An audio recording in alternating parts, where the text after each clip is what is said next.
Muy buenos días, bienvenidos a 3x7. Los acompaña Enrique Chávez, Carlos Paredes y Valery Vázquez de Velasco en esta edición de 21 minutos para analizar estos últimos 7 días de la semana. Comenzamos de inmediato, si les parece, con esta situación de Perú Libre y el presidente Pedro Castillo. Ha sido ya alejado del partido que era, o el partido oficialista, ahora es una oposición, ha dicho, propositiva Valdemar Cerrón. Enrique. A ver, yo creo que habrá que ver, porque hay mucha especulación sobre cuál es el sentido de esta supuesta ruptura, ¿no? Porque por el otro lado, Guido Bellido ha salido a decir que al presidente no se lo pueden bajar con chismes, pero bueno, ya varios de ellos, 9, han votado por la censura del ministro del Interior, y lo que evidentemente queda y lo que comienza a abrirse es ya un escenario mucho más complicado para la dupla presidencial, ¿no? Hoy se ha pasado el informe de la Comisión Permanente de Dina Boluarte, que regresa a la Subcomisión de Acusaciones Constitucionales, que tiene 15 días, mal augurio para la vicepresidenta, que podría ser destituida e inhabilitada. Ahora, solo tiene sentido destituir e inhabilitar a la vicepresidenta, si vas a ir tras el presidente, porque le estás quitando, evidentemente, la carta vizcarrista, por decirlo así, ¿no? Tener el colchón de un vicepresidente. Eso quiere decir que podría el presidente efectivamente complicarse con el escenario de infracciones constitucionales que se le ha abierto, y ahí yo quería insistir en un tema. Al parecer se estaría discutiendo, abriendo en sectores del Congreso la posibilidad de suspender al presidente. O sea, la jugada podría ser destituir a la vicepresidenta, suspender al presidente, ¿y qué pasa ahí? El Congreso se puede quedar hasta el final del mandato, porque los términos de la suspensión los define el propio Parlamento, y ahí entra un nuevo cubileteo. Entonces, no perdamos de vista que hasta el momento lo que sabemos, ¿no? O lo que estaba claro era que el Congreso no se quiere ir. Y el hecho que asuma esta presidenta del Congreso o el próximo presidente del Congreso la presidencia de la República, constitucionalmente los obliga a convocar elecciones en el término de 9 meses, es decir, la figura del gobierno de transición. Este tema de la suspensión, que por lo demás necesita solamente menos votos, 66 de los 130, pero serían quizás menos en otras circunstancias, abre, me parece, un panorama completamente distinto que de repente a Perú Libre no lo ve con tan malos ojos, ¿no? Yo trataría entonces de hablar de la situación de lo que se ha vivido en el Congreso esta semana, Carlos, y después ya profundizamos en cómo ha sido la bronca entre Perú Libre y Pedro Castillo, ¿no? Con este pedido ya de retirarse completamente. Ha habido varios gestos importantes desde el Congreso de la República, porque también se ha censurado a Senmache con votos de Perú Libre, y por otra parte se ha visto este tema de la acusación de la Comisión de Fiscalización, ¿no? Que recomienda la acusación constitucional al presidente. Son situaciones que se están dando también como calentando un poco la olla en contra del presidente desde el Congreso, lo que veíamos que no estaba pasando en los días anteriores con todo, o los meses anteriores, con la posibilidad de usar la bala de plata, ¿no? Sí, después profundizamos en esto, si se trata de un divorcio, si van a quedar como ex tóxicos mutuamente o qué va a pasar. Pero sí, esta semana para mí el Congreso ha estado como recargado, ¿no? Bien decías el gesto de la Comisión de Fiscalización, que aun cuando ya sabía a través de los medios de comunicación que el presidente se había ido de viaje de trabajo a Huancavelica, quisieron llegar a Palacio de Gobierno. Ellos saben que ingresan siempre por la puerta trasera, la de Desamparados, donde entran todos los congresistas y los visitantes, pero se fueron a la Plaza de Armas tratando de ingresar por la puerta principal de Palacio, que dicho sea de paso, solo está reservado para visitas de los dignatarios, ¿no? Pero querían tomarse la foto ahí como un gesto de rechazo, de que Castillo se corre de la investigación. Por supuesto, yo creo que el presidente está muy mal aconsejado por sus abogados, porque lo que le ha dicho a todos los peruanos es: yo no tengo palabra, porque antes se había comprometido, y segundo, me corro de cualquier investigación porque no tengo argumentos para defender. El Congreso ha respondido con un informe de la Comisión de Fiscalización contundente. En mayoría el dictamen lo acusan de varios delitos y repiten la tesis del Ministerio Público. Pedro Castillo encabezaría una organización criminal que lo que está haciendo es repartirse el Estado, digamos, los recursos del Estado, el presupuesto del Estado como si fuese un botín, ¿no? Además, el viernes se ha aprobado ya a nivel de comisión permanente la acusación constitucional contra Dina Boluarte. Esto tiene que seguir un trámite parlamentario, regresa a la subcomisión de acusaciones constitucionales, pero después se va al Pleno. Y en el Pleno necesita solo una mayoría simple, no votan los de la comisión permanente, y ahí vamos a saber si los votos de lo que queda de Perú Libre propiamente, del serronismo duro, van a ser el Dimitri Senmanche. Ha habido 9 votos de los serronistas y por eso que se ha ido con 78 votos a favor de esa censura. Creo que también producto del error consistente de este ministro, que, vamos a decirlo claro, no ha estado preparado para el cargo. Él es traductor de profesión y está metido en temas de seguridad porque solito se ha inventado una especialidad de ciberacoso y algo así, ¿no? Lo que creo que me cuenta la gente que lo conoce tiempo, y hay un tuit, un hilo muy interesante de Carlos Cabanillas, es que se trata simplemente de el poder por el poder, ¿no? De esa ambición que algunos tienen y los obnubila de tal forma que se ha mostrado absolutamente intolerante con la prensa, y el jueves en la noche le dijo a Jaime Chincha que el ministro Silva se había fugado del país. Pero nada además, menos, ¿no? Se ha fugado, está fuera del país. Y entonces Chincha le dijo, bueno, entonces usted sabe dónde está. Yo no lo he dicho. Y fue como un caso, pero realmente increíble, porque él mismo no se daba cuenta de lo que había dicho. No, pero al día siguiente dijo que Migraciones le había confirmado que no tenía un paso legal por las fronteras. Obviamente alguien que se está fugando no vaya a ir a sellar su pasaporte en un control de migraciones, ¿no? Es verdad, un argumento risible. Y el abogado de Silva ha desmentido, ¿no? Ha dicho que está acá y más bien está esperando que hayan las condiciones, ha puesto más bien ciertas condiciones para que se entregue Silva. Pero yo me quería quedar un poquito, siendo un poco abogada además del diablo, en el informe de la Comisión de Fiscalización. Porque claro, el abogado de Pedro Castillo dijo, ven ustedes que ya estaban adelantando opinión, y no solamente eso, sino que el informe ya estaba listo. Cuando no fue Castillo, ellos presentaron más de 300 páginas en solo horas. ¿Qué tal les parece esa defensa? Porque yo insisto con que lo que dice a la prensa el lado de Pedro Castillo puede convencer a los que todavía tienen dudas de que Pedro Castillo es una víctima de todo un aparato, ¿no? Y un sistema donde estamos incluidos los periodistas.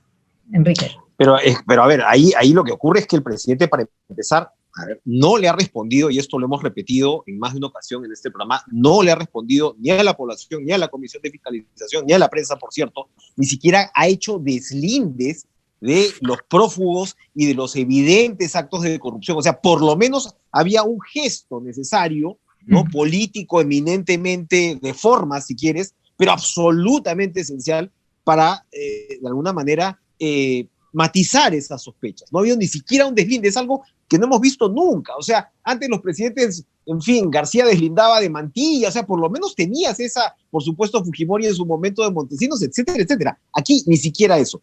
Pero quería añadir sobre, efectivamente, él va a utilizar esa figura de victimización, que el informe abre 2 ventanas. Uno es el tema de los delitos a los cuales se refiere Carlos, que son los que de alguna manera reproduce la tesis fiscal, pero ya sabemos que esos delitos no entran en el tema del artículo 117, ¿verdad? Entonces, se recomienda, ¿no?, que se le investigue por esos delitos vía el antejuicio político, pero ya sabemos que aplicando la Constitución eso queda suspendido hasta que Castillo termine su mandato.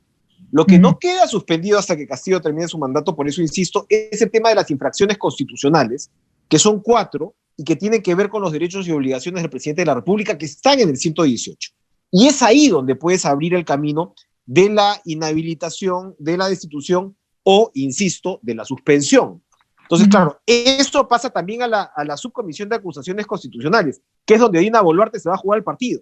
Entonces, por un lado, creo que vamos a ver una cancha muy caliente por el lado de la elección de la próxima mesa directiva, pero muy caliente, porque va a ser importante no solamente quién vaya a presidirla, sino quién vaya a ser la primera vicepresidencia, que eventualmente podría quedarse con la presidencia del Congreso.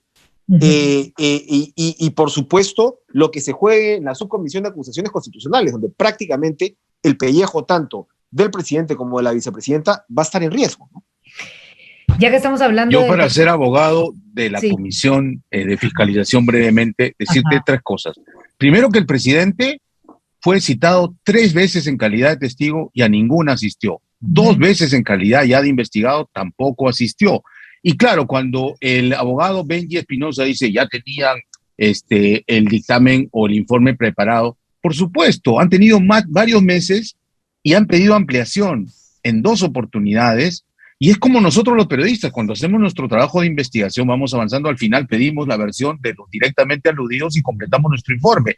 Claro, se trataba de eso, ¿no? Y cuando uno lee el informe, lo ve consistente en hacer un recuento detallado de todo lo que se ha avanzado a nivel periodístico, porque la prensa ha apoyado muchísimo en develar estos latrocinios, y repite, la tesis del Ministerio Público está solventada en colaboradores eficaces, en diligencias que se han ido haciendo, y claro, hay que entender que el Congreso no tiene carácter vinculante a nivel judicial, es un informe de carácter político que, como dice Enrique, puede terminar en una sanción política, en, por ejemplo, suspenderlo para cumplir. A la investigación judicial. O sea, en el caso... Sí, se traslada eso al Ministerio Público y el Ministerio Público puede tomar eso como indicios o como parte inicial de su trabajo, ¿no? De acuerdo, se nos va un poco el tiempo. Rápidamente podemos hablar de lo que va a pasar en el Congreso, también con lo de la mesa directiva. Un poco que se ha detenido ahí la discusión. Lady Camones sigue de alguna manera como siendo la preferida de APP, pero AP no va a permitir que Lady Camones entre. Mientras tanto, Echaíz es la preferida de Avanza.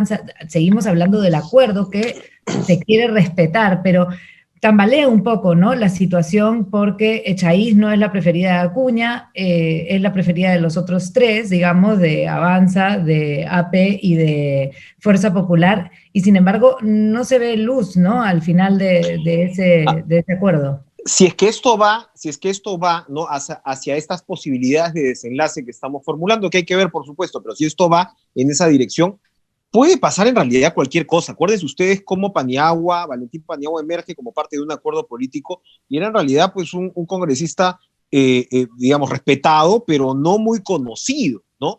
Y claro, él brilla en un momento, él brilla en un momento del debate en el cual eventualmente se censura a Marta Hildebrand y claro, irrumpe como esta figura y se crea un acuerdo político.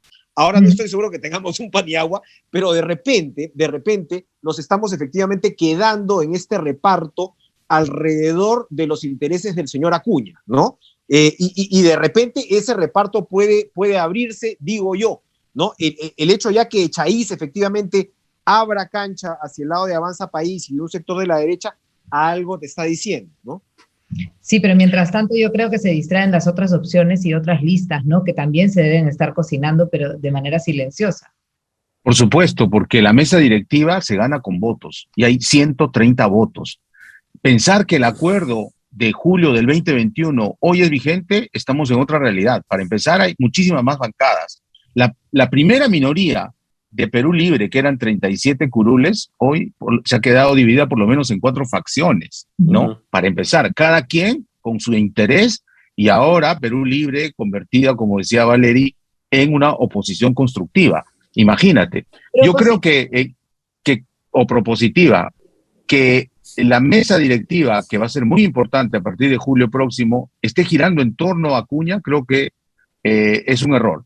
Ahora, se le va a venir varias acusaciones a Acuña. Recuerden que ya hay un periodista que ha salido directamente a hablar de una acusación o de una investigación de carácter penal, nada menos que en Estados Unidos, ¿no?, en Florida, relacionada más a la DEA y tal.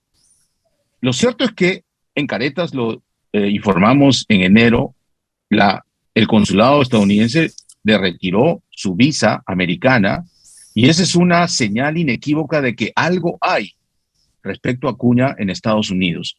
Y segundo, aunque no se anunció oficialmente que se le estaba retirando, ¿no? Ojo, que también Estados Unidos sencillamente no se la renovó. Es muy reservado, ¿no? Son los códigos de una alegación diplomática, pero hay un dato importantísimo que que vamos a revelar pronto el domingo en el programa Contracorriente, la Universidad César Vallejo en 25 años ha emitido 293,000 títulos a nombre de la nación entre pregrado, posgrado y doctorados, más de 70,000 doctorados. Quiere decir que en verdad es una fábrica industrial de hacer títulos sin ninguna consistencia, y ya se ha demostrado que también una viceministra ha plagiado su tesis de maestría. Así que por ahí hay una brecha que se va a exacerbar en medio de esta campaña política por el control de la mesa directiva, y creo que va a quedar debilitado para las próximas semanas Acuña como personaje y Alianza para el Progreso como partido. Atención con eso, lo que va a hacer la mesa directiva. Vamos a la novela de Perú Libre y Pedro Castillo. Yo no sé si ustedes recuerdan un post de Vladimir Cerrón, donde él en Facebook, porque eso le da además la posibilidad de hablar más, habla de que Pedro Castillo había ofrecido a 4 de los congresistas la posibilidad de tener puestos para que dejen la bancada, ¿no? Esto se publicó hace unos días solamente, sucedió y se supo a partir de una reunión partidaria, pero aparentemente ese es el momento en que le dice que tiene una postura traidora a Pedro Castillo, y habría sido la real ruptura política. ¿Creemos esta vez en que la ruptura política es cierta, completa y no calculada?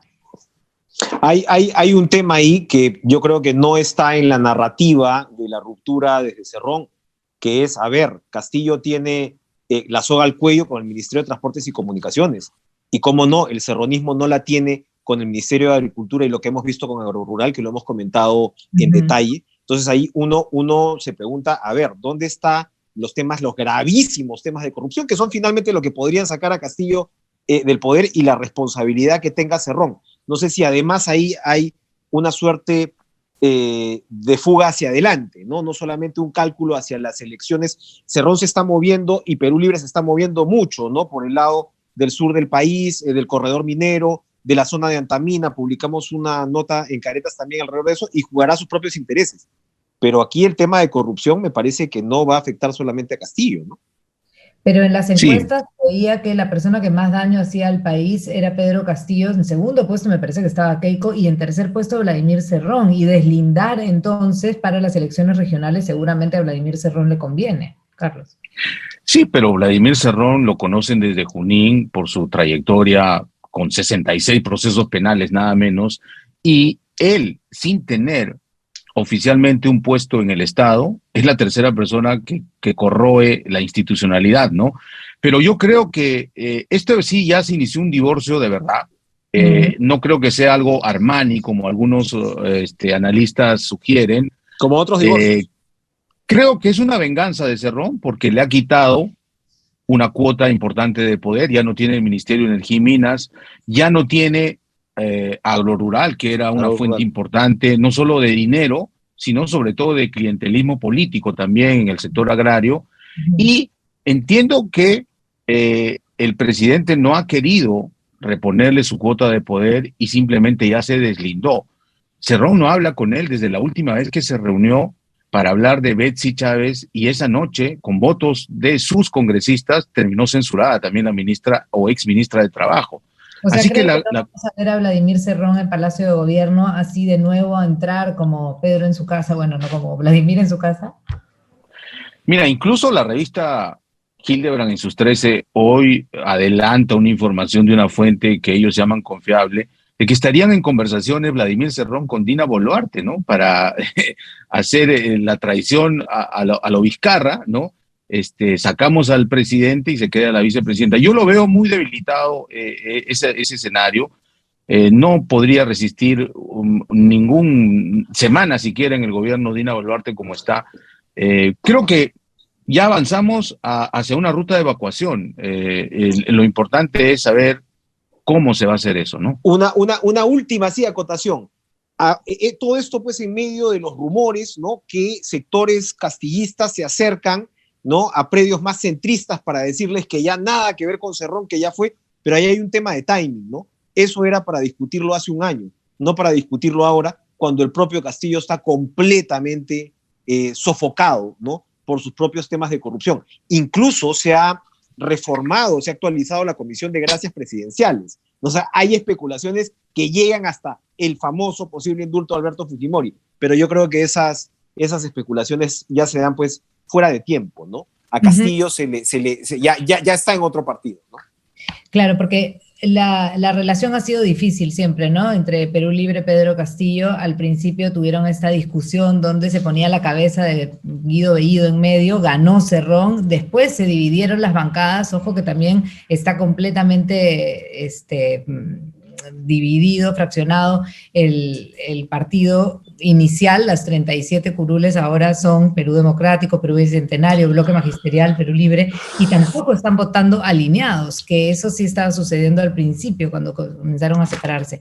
Pero ahora entra a la etapa de las votaciones, de las elecciones regionales, y ya cada uno va a estar mejor solo, aparentemente. Yo creo que 11 meses después, ya a punto de cumplir un año, Pedro Castillo como gobernante, en este momento le corre al Congreso, le corre al Ministerio Público porque responde con monosílabos y quieren anular esta investigación preliminar, le corre a la prensa, donde no hace declaraciones, incluso hay una ley mordaza con proyecto que ha presentado el Ejecutivo al Congreso, y también le corre a gobernar, porque en medio de esta crisis por factores externos, no estamos haciendo nada para amainar.